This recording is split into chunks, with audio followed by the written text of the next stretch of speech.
Bonjour, bonjour.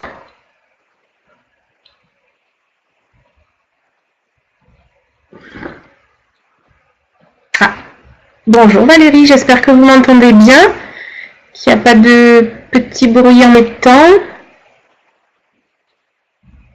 Bon, on va partir du principe que tout va bien.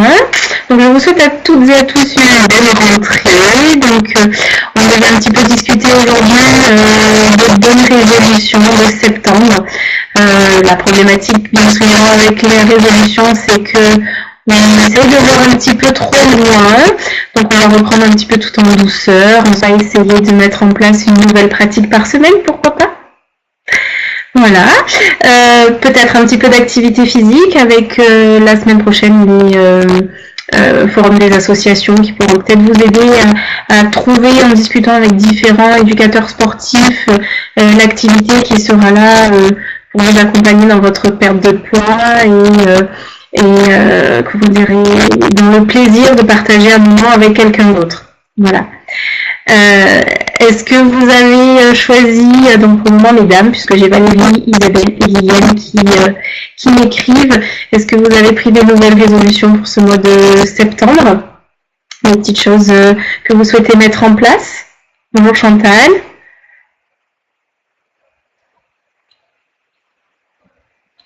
Pas particulièrement? Bonjour Élise.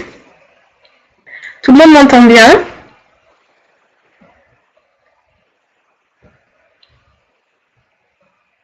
Ah, super. Merci beaucoup. Je suis rassurée comme ça. Donc voilà pour les petites résolutions de début d'année. Alors Isabelle, si vous n'avez pas reçu les plats, je vous invite à contacter le service client.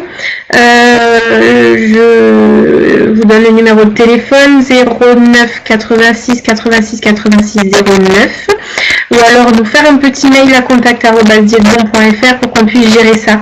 Hein? Marcella, bon premier jour de rentrée, jour de régime. Voilà une bonne résolution qui va bien avec le thème du jour. Ah ok Isabelle, donc du coup ça va arriver dans les jours qui arrivent. Si vous avez des questions, n'hésitez pas, on va y répondre au fur et à mesure. Hein, j'essaye de tout lire en même temps. Valérie me demande de manger un peu moins pour moi et le reste en régime. Ah, c'est la nouvelle résolution. Ah, ah. Alors ça c'est un exercice qui peut être intéressant, donc c'est vrai que d'emblée avec le volume des plats, hein, vous allez comprendre petit à petit qu'on travaille aussi en parallèle les ressentis. Donc vous pouvez avoir un petit peu faim les premiers jours, mais très rapidement ça va s'estomper et s'affiner. Attention à la restriction Valérie, essayez d'être un petit peu plus dans l'écoute de ce que vous ressentez au niveau de votre estomac, pourquoi pas. En mangeant moins, votre estomac va petit à petit s'adapter, vous aurez besoin de moins en quantité, sans forcément être dans quelque chose de très mental et de très visuel. D'accord? Essayez vraiment le ressenti au moment du repas. Voilà, combien j'ai faim, combien est-ce que je dois manger, est-ce que j'ai assez mangé, je rajoute un petit peu de légumes, ou est-ce que j'ai trop dans mon plat et je verrai un petit peu plus tard. Voilà, pourquoi pas. Hein? Depuis une semaine, je ne maigris plus, je me sens mal, j'ai tout le temps envie de me sens motivée. Est-ce que vous avez pris est-ce que vous avez pris rendez-vous avec une diététicienne au téléphone pour pouvoir discuter et personnaliser peut-être un petit peu plus le programme? C'est vraiment ce que je vous invite à faire le plus rapidement possible. C'est quelque chose qu'on doit, je pense, aborder en priorité de manière personnel si vous voulez bien. Hein. Je vous invite à le faire directement par votre espace client. Dans la partie ma diététicienne, vous allez avoir, comme vous n'avez pas encore de rendez-vous, tous les agendas mutualisés de nous toutes pour que vous ayez un rendez-vous le plus rapidement possible. Hein. Vraiment, c'est la manière la plus adéquate pour vous ce soir de gérer cette démotivation et cette complication dans le début de votre programme. Hein. Alors ça, vous avez très faim, du coup ce que je peux vous conseiller en priorité, c'est de rajouter des légumes à tous les repas. Alors, ah ben ok, t'es Marcella aussi, vous avez super faim, donc on y va pour tout le monde. En cas de faim, vous savez qu'on a une catégorie, ah, le son est pas très bon, alors, je vais essayer un petit peu de bouger, hop, est-ce que ça fonctionne mieux? Comme ça, hop. peut-être en essayant de me rapprocher un petit peu. Pour ce soir, j'ai pas de micro, alors je fais au mieux, j'espère qu'on me comprend, sinon j'écrirai sans problème. Donc comme je vous disais, en cas de faim, le plus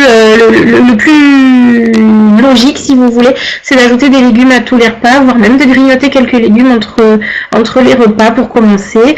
Ce qu'il faut savoir, c'est que la catégorie des légumes est une catégorie qui est super pour ça, dans le sens où on va avoir des fibres, des vitamines et des minéraux et peu de calories associées. D'accord? Donc, n'hésitez certainement pas à en ajouter, qu'ils soient crus ou cuisinés. Au repas du midi et au repas du soir sans problème. Ce que je vous conseille simplement, c'est de faire attention au niveau de l'apport en matière grasse, d'accord? Donc pas plus d'une cuillère à soupe dans la journée. Hein. Alors Isabelle, les fruits, ça va être une catégorie un peu différente, dans le sens où les fruits contiennent des sucres. Hein. Donc globalement, si on vulgarise un petit peu, on a pour une portion de fruits environ l'équivalent de 4 morceaux de sucre. Donc c'est pour ça que vous avez 2 fruits par jour conseillés, pour les vitamines, les minéraux et les fibres, mais pas plus, parce que sinon ça nous fait un petit peu trop de sucre dans la journée. Chantal, donc je suis en train de lire votre question. En cas de soupe et de crudité, donc si votre soupe ne contient que des légumes, vous pouvez tout à fait consommer une soupe et votre crudité, et un plat derrière si on n'est pas en journée libre. Ça, il n'y a pas de souci. Donc pour les fruits, j'ai répondu à Spano. Qui peut me dire si on choisit la soupe au dîner, si on peut prendre autre chose pour l'accompagner. Si c'est la soupe de chez Diète Bon, c'est une soupe égale un plat. Si c'est une soupe maison, juste de légumes, vous pouvez tout à fait rajouter un plat derrière. Est-ce que vous avez compris la nuance, Chantal? Valérie, une banane par jour, oui, si vous voulez. Alors, c'est des petites bananes. Hein. Vous savez qu'on dans le marché, on en a des un petit peu plus grandes et un petit peu plus petites. Donc, soit vous achetez les barils les plus petits, soit vous prenez une banane coupée en 2. Oui, soupe sans pommes de terre et sans légumineuses. Exactement. Uniquement des légumes. Alors la petite technique, si vous voulez, pour avoir quand même une soupe un petit peu plus épaissie, à ne pas avoir qu'un bouillon, vous avez la carotte, les courgettes et la courge qui sont liants naturels. Alors Haribot, au niveau du fromage, tous les fromages se valent. On a une portion comprise entre 20 et 40 grammes, donc on a l'habitude de vous dire 30 grammes pour un étage au niveau du fromage. Sur un camembert, ça fait un huitième par exemple. Sur un gruyère, on dit à peu près un doigt. Merci Chantal pour votre réponse. Le matin, on peut mettre du beurre avec le pain ou la confiture avec le pancake. Alors, le pancake est déjà aromatisé, donc je vous invite en priorité à le goûter. Si vraiment il n'a pas assez de goût, on pourra tout à fait se dire de mettre un petit peu de confiture, maximum une cuillère à café. Concernant le pain, bien entendu qu'on peut mettre un petit peu de beurre dessus. Toujours pareil, l'idée c'est de voir les alvéoles du pain en dessous, donc ne pas hésiter à bien gratter le beurre sur le pain. Le temps du pain sec et de l'eau est révolu en termes de diététique, si je peux me permettre. Voilà, le plaisir est aussi important, donc que ce soit beurre ou la confiture, pas de souci. Par contre, on essaye de vérifier la quantité. D'accord? Donc soit le beurre bien gratté, soit une cuillère à café maximum de confiture. Pareil pour le miel, oui, il n'y a pas de souci au niveau du miel si vous voulez, même du sirop d'érable si ça vous fait plaisir, pas de problème. Pour le petit déjeuner, Spano, vous voulez dire le fruit? Alors, oui, bien entendu que vous avez un fruit au petit déjeuner. Donc, pour reprendre la structure du petit déjeuner, donc vous avez une boisson, que ce soit du café, du thé, des tisanes, un verre d'eau, ce qui vous plaît, du moment qu'on n'a pas de sucre ajouté, avec un produit céréalier de chez Diète Bon, donc que ce soit les muesli, que ce soit le pain complet, le pain moule, index glycémique bas, les muesli, peu importe. L'idée, c'est de prendre une portion, plus un laitage, donc de préférence nature, et un fruit. Tout à fait.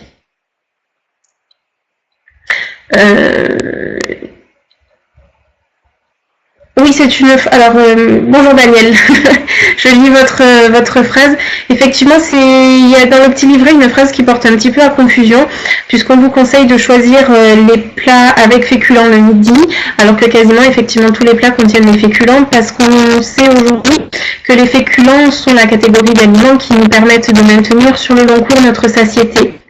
On sait qu'en ayant une composition féculents, légumes, viande, poisson, œuf, on va avoir un repas complet qui va nous permettre de tenir 4 à 5 heures au niveau de notre satiété. Donc, l'interprétation qu'il faut avoir de cette phrase, c'est choisir les plats avec le plus de féculents, donc finalement ceux qui sont le plus riches, le midi pour être plus rassasié. D'accord. Après, peu importe que ce soit une rythmique parfaite, on est vraiment dans l'idée du comportement alimentaire. Puisque sur la perte de poids, c'est l'apport calorique journalier qui va primer, donc on est vraiment sur ce confort-là. J'espère que vous m'avez bien compris, Daniel, sinon n'hésitez pas à me demander une reformulation. Alors, des plats avec des légumes, il y en a qu'avec des légumes, il y en a peu, Daniel, pour la simple et bonne raison que l'intérêt des légumes se trouve dans leur fraîcheur. Donc, on vous conseille d'en rajouter à vos repas de midi et de soir si vous en avez vraiment besoin. Merci Stano. Bonjour Becker. Donc 10 semaines de régime, c'est bien. Avec des délires gustatifs, qu'est-ce que vous voulez dire là-dessus?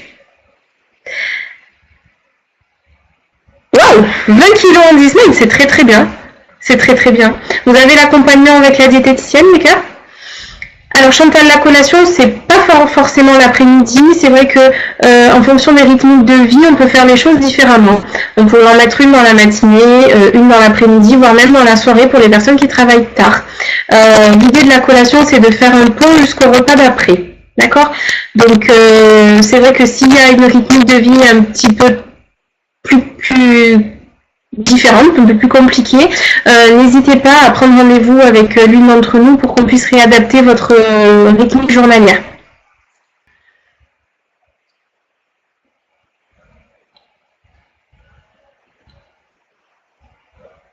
Oui, bravo Becca, c'est un très très bon résultat. On a tout type de résultats. Hein. Ce qu'il faut savoir, c'est que on est là pour vous accompagner. Donc sur les moments les plus compliqués, il faut vraiment pas hésiter à échanger avec nous, d'accord, pour qu'on puisse comprendre quand ça fonctionne pas, peu, mal, différemment de ce que vous aimeriez. Voilà, c'est vraiment important de se retourner vers nous plutôt que d'essayer de faire des choses qui pourraient être contre-productives au niveau de la rythmique des prises alimentaires. Voilà, n'hésitez vraiment pas à nous relancer, que ce soit par consultation, par message ou par appel auprès du service client pour qu'on puisse vous rappeler derrière. Alors Becker, je ne sais pas si vous êtes un homme ou une femme, parce que je ne sais pas s'il y a un nom de famille ou un prénom. Quoi qu'il en soit, si vous avez une activité professionnelle relativement dense, ce qu'on pourrait faire, c'est peut-être rajouter certains produits, pas que vous soyez, sur certains aliments, pas produits, pour pas que vous soyez trop fatigué notamment. Donc ça, c'est quelque chose quand même qu'il faudrait voir en aparté.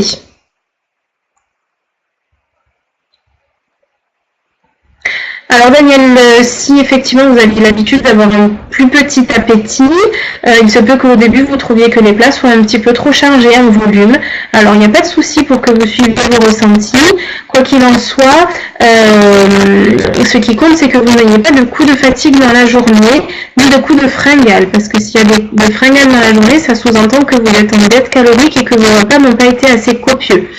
Donc ça, c'est des choses qu'il faudra qu'on voit au fur et à mesure. Hein. Là, pareil, je vous réoriente vers une consultation pour qu'on puisse voir ça de plus en plus précisément.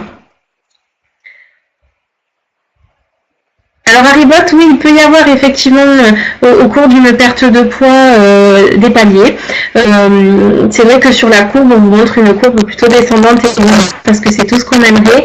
Dans l'idée, on est plutôt en dents de scie, puis par moment en phase de palier. C'est le corps qui s'habitue et qui enregistre. Donc ça peut être intéressant de faire des paliers de temps en temps, effectivement. Ça peut aussi être des poids mémoire, donc des poids où votre corps est resté relativement longtemps. Et puis le corps estime qu'à ce poids-là, on retrouve une certaine forme, donc il n'a pas envie de faire plus d'efforts. À nous, effectivement, de lui demander d'aller un petit peu plus loin. Alors 4 kilos en 2 semaines, Valérie, c'est ça? parce que du coup il y a une lettre au lieu du chiffre si j'interprète en fonction de mon clavier. Ça fait 2 semaines. Ça fait très très beaux résultats. Il ne faut pas oublier que les statistiques chez Diabon sont entre 800 grammes et 1 kg à la semaine. Donc Valérie, je vous félicite parce que finalement vous avez une perte de poids 2 fois plus rapide que ce qu'on a estimé pour vous. Donc c'est un début, il n'y a plus qu'à continuer pour atteindre les résultats petit à petit, le d'écart. C'est très bien.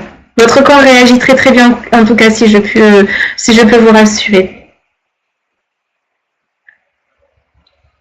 Je suis très contente de lire cette petite anecdote d'écart. Donc du coup, effectivement, le régime est hyper pratico-pratique pour les personnes qui travaillent. C'est quelque chose qui est révolutionnaire. J'ai même des personnes qui continuent après la phase de régime en phase d'équilibre, justement pour se simplifier la vie. Donc on est sur quelque chose qui est effectivement parfaitement réalisable sur du très très long cours. N'hésitez pas à l'avenir, Baker, s'il y a besoin de quoi que ce soit, à vous reconnecter sur le chat ou à nous faire un petit message pour échanger avec nous. Ça nous fait extrêmement plaisir de voir vos réussites. De rien, Valérie, c'est normal. C'est vraiment la vérité. Alors l'estomac, oui, effectivement, c'est quelque chose qui est très intéressant. La faim, c'est quelque chose qui est relativement physique, qui va se situer plutôt au niveau de l'estomac, tandis que l'envie de manger peut être liée à tellement de choses. J'ai un petit peu la sensation que le jour où on a compris la différence entre la faim et l'envie de manger, on a réellement gagné une belle partie au niveau de la perte de poids. Hein. C'est l'idée absolue de l'alimentation qu'on peut appeler intuitive, sensitive, peu importe. C'est revenir un petit peu aux bases en se disant bon, voilà, j'ai envie de manger un morceau de chocolat, j'ai envie de me faire plaisir, j'ai envie de me réconforter, ça peut arriver. Mais je sais que je n'ai pas besoin d'en manger en grande quantité puisque ce n'est pas de la faim. Voilà. Tandis que si j'ai faim, je dois manger en grande quantité pour répondre à un besoin physiologique. Donc j'espère que tout ça a été lu par plusieurs d'entre vous et que ces exercices peuvent vous faire avancer en parallèle avec le programme. Oui Chantal, on peut avoir faim la petite première semaine, généralement 3, 4, 5 jours, pour la simple et bonne raison qu'on passe souvent d'une certaine portion à une autre et que le corps a besoin de se réhabituer. D'accord? Donc il faut voir l'estomac comme un ballon de baudruche. Au plus on le distend, au plus les terminaisons nerveuses autour de l'estomac vont entendre des choses sur des quantités un petit peu plus grandes. Et donc très rapidement, si on apprend à le diminuer petit à petit, on va se réhabituer. Hein. Donc je peux vous rassurer là-dessus en vous disant que vous n'allez pas avoir faim tout le temps.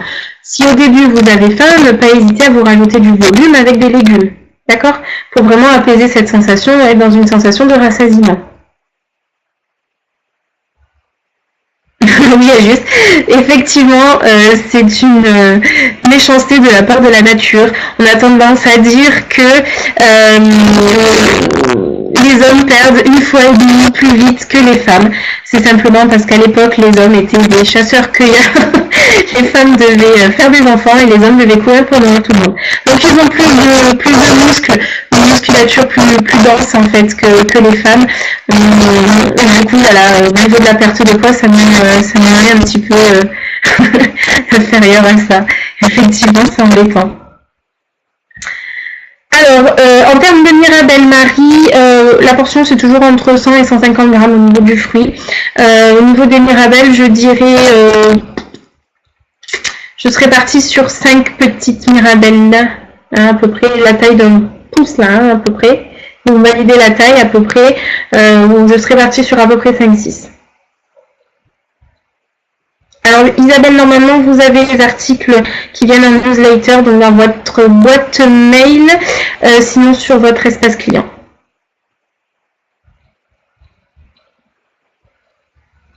Alors Valérie, effectivement c'est normal d'avoir faim si vous êtes plus actif pour la simple et bonne raison. Je vous parle de balance énergétique, hein, donc on prend l'exemple d'une balance à plateau, avec d'un côté les dépenses et de l'autre les apports. Ça, c'est notre équilibre de vie, ok? Donc effectivement, si vous dépensez plus, vous allez avoir plus faim, puisque vous allez dégrader plus d'énergie, ok? Donc, soit on mange plus, soit comme là au niveau de la perte de poids, on essaye de jouer un petit peu plus. Donc pour vous rassasier plus de légumes, et pour plus tard, on pourra adapter ça en fonction effectivement de votre activité physique en mettant peut-être un petit peu plus de féculents. Là, si vraiment vous avez une forte activité physique, on vous conseillera de toute manière en individuel de rajouter un petit peu de pain dans votre journée, surtout les jours où vous avez du sport. Voilà, pour pas avoir de coups de pompe et de perdre en performance sportive. Alors Harry au niveau du palier, moi j'ai tendance à tout miser sur l'activité physique. Alors j'entends bien activité physique et non pas activité sportive. Pour la simple et bonne raison que rien que marcher un peu tous les jours suffira à nous aider à débloquer le palier. Voilà. Donc je ne connais pas du tout votre activité physique actuelle, mais l'idée étant de se dire mais tous les jours c'est mieux qu'une seule heure au cours de la semaine. Pour casser le palier, j'entends. Alors des fruits secs Oana, est-ce qu'on entend amandes, noix, noisettes ou est-ce qu'on entend abricots secs, pruneaux, ce genre de trucs? Est-ce que vous pouvez me préciser votre question s'il vous plaît? Je vous fais la réponse. J'ai hyper faim, alors je me coupe une tomate en même 30 grammes de thon et un demi-balsamique et ça marche grave à manger. Alors Baker, je pense vraiment que vous devriez prendre rendez-vous avec l'une d'entre nous parce que j'ai bien peur que vous ayez malgré tout un apport calorique trop inférieur à vos dépenses et un petit peu peur pour votre avenir, notamment votre stabilisation de poids. Donc si vous pouvez, je vous invite à prendre rendez-vous avec l'une d'entre nous pour pouvoir réadapter ça parce que des fois juste un petit morceau de pain peut nous permettre d'avoir un meilleur équilibre et de pouvoir stabiliser plus facilement derrière. Hein, bien entendu qu'on peut tromper notre estomac avec du thon et les courgettes ou de la tomate, ça, il n'y a pas de souci puisque vous répondez à la fin. Par contre, en termes d'apport, ça sera probablement un petit peu juste. Donc, ça serait intéressant de pouvoir évaluer votre activité physique à ce moment-là. Hein, si vous voulez bien, voilà, je préférerais vous faire une consultation diététique avec l'une d'entre nous.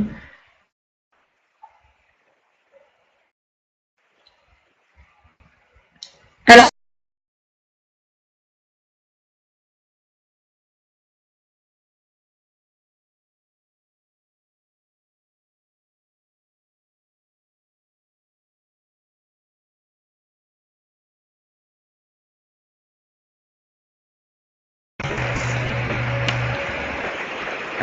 excusez-moi, on a été coupé, je ne sais pas ce qui s'est passé. Donc merci Baker, ça sera plus rassurant pour moi de savoir que vous allez être accompagné dans cette démarche pour pas qu'il y ait des erreurs derrière. Ok, Arigote, donc du coup vous êtes en rééducation parce que là du coup ça serait intéressant d'avoir un kiné pour vous apprendre à avoir une activité physique sans utiliser pour le moment votre volume d'essai. Alors Anna, si on est sur des abricots secs, myrtilles, des canneberges, on peut tout à fait faire une équivalence avec un fruit frais, bien entendu, en se disant unité par unité et non pas par grammage. Je m'explique. Pour une portion de fruits, par exemple, vous avez le droit à 3 abricots. Donc pour les abricots secs, ce sera 3 abricots secs. Ok, on n'est pas du tout autour des 150 grammes habituellement, parce que sinon c'est beaucoup trop concentré. Hein. Vous savez qu'un fruit séché, c'est un fruit auquel on a enlevé une forte majorité d'eau pour le faire conserver le plus longtemps possible. Donc tous les nutriments sont concentrés. Ok, donc on va avoir les mêmes taux de sucre, etc. Mais si on en mange plus que l'unité, on va avoir du coup ah mince. Ça a coupé un petit peu tout à l'heure, j'espère que ça va mieux. Est-ce que si je soulève un petit peu, vous m'entendez mieux? Eh ben voilà, c'est ma ventilation qui s'est mise en route et du coup vous entendez plus la ventilation que le micro. Excusez-moi. Donc je vous disais au niveau des abricots secs, voilà, on va rester vraiment à l'unité. Comme c'est un fruit concentré, il y aura trop de sucre au même point. Ok.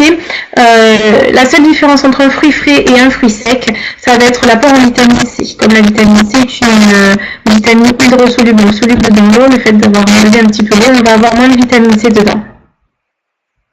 Merci pour le conseil du son, Isabelle. Est-ce que vous avez d'autres petites questions? questions. Il nous reste 5 petites minutes de discussion pour ce soir. De rien, Wana. Vraiment, je tiens à préciser qu'en diététique, aujourd'hui, il n'y a plus aucun interdit, d'accord?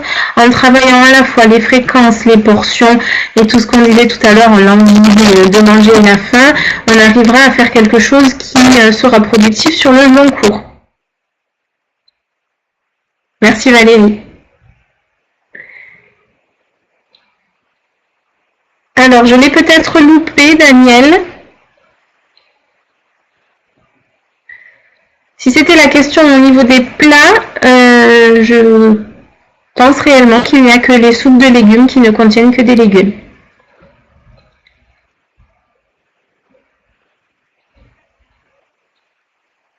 Alors Isabelle, oui, on peut tout à fait mettre une collation le soir. Donc si vous n'avez pas besoin de celle de 16h, on peut décaler celle de 16h dans la soirée sans problème si vous avez l'habitude de grignoter le soir, notamment devant la télé. Sinon on peut tout à fait s'amuser à en créer une. Est-ce que vous pourriez m'en dire peut-être 2 petits mots supplémentaires sur votre habitude pour savoir ce qu'il en est le soir? Alors Marcella, bonne soirée, bonne semaine à vous. Et je vous dis à lundi prochain, bien entendu. Ah mince. Hop. Alors, Isabelle, vous m'avez pas entendu? Donc du coup, je vous disais que oui, effectivement, on peut tout à fait mettre pour empêcher les grignotages, une collation le soir.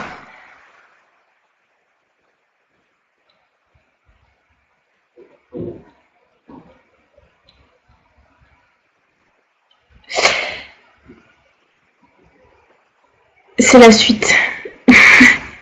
Alors j'attends ce que vous me dites Isabelle, je vais répondre à Élise. Élise, si la collation vous donne envie de plus manger, n'hésitez pas à la couper en deux en mettant le produit de collation par exemple le midi et le laitage le soir pour ne pas avoir la collation l'après-midi et on verra au fur et à mesure comment ça évolue.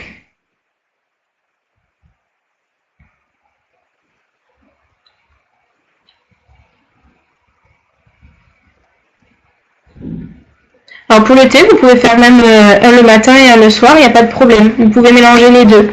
Alors je suis désolée pour le son, j'essaierai de faire mieux la semaine prochaine. Je vais essayer de soulever l'ordinateur pour voir un petit peu si sans ventilation on arrive à mieux se comprendre. Alors Isabelle, que j'essaye de comprendre. Donc vous avez des grignotages le soir et vous souhaiteriez avoir une collation. Donc pour moi c'est tout à fait possible, soit en prenant la collation de 16h en la décalant le soir dans la soirée, soit en utilisant d'autres produits périphériques, donc par exemple le laitage du petit déjeuner qu'on décale le soir, etc., etc. Au revoir Spano, passez une bonne soirée. Oui, juste sur le livre, il a noté qu'il n'y a pas de dessert le soir. Ça coupe. Ça a coupé. On peut tout à fait répartir différemment si vous en avez besoin. Hein. Donc pourquoi pas en gardant le laitage de 4 heures et en le décalant le soir. De rien Isabelle. Merci, au revoir Élise, je vous donne rendez-vous la semaine prochaine et j'espère avoir rétabli les problématiques de son. Alors pas de thé, il n'y a pas de produit miracle, hein, maker au niveau du régime. Par contre, effectivement, le fait de bien s'hydrater peut nous permettre de combler la soif qui peut parfois mener la faim. Donc effectivement, ça peut être intéressant de boire tout au long de la journée, que ce soit du thé ou de l'eau, de manière à ne pas avoir de moments trop importants de faim. Hein. Bonne soirée à tout le monde.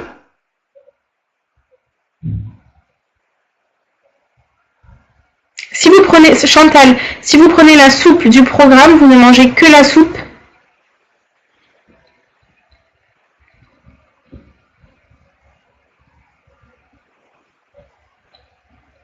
Haribote, oui, ça peut être des crudités ou des légumes cuits, il n'y a pas de souci.